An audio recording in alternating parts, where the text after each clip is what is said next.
ஷேக் அல்பானி ரஹிமஹுல்லா மிகப்பெரிய ஒரு முஹத்திஸ், சில நாடுகளில் தேர்தலில் பங்கேற்கலாம் அப்படின்னு சொல்லி ஃபத்வாக்கள் கொடுத்துருக்குறாங்க.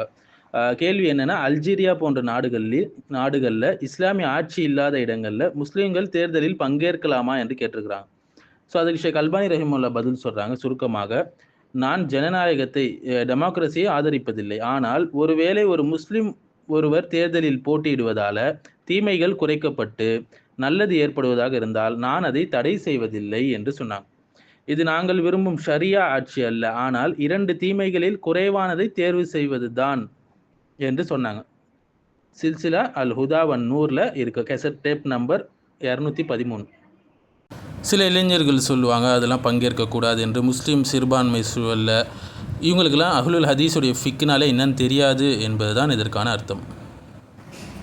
சில கண்டிஷன்ஸும் இருக்குது. யாருன்னா அக்கீதாவில் அவங்க உறுதியானவராக இருக்கணும், மார்க்க கல்வியில் உறுதியானவராக இருக்கணும். இந்த கண்டிஷன்ஸ்லாம் ஃபுல்ஃபில் ஆனால் பங்கேற்கலாம்.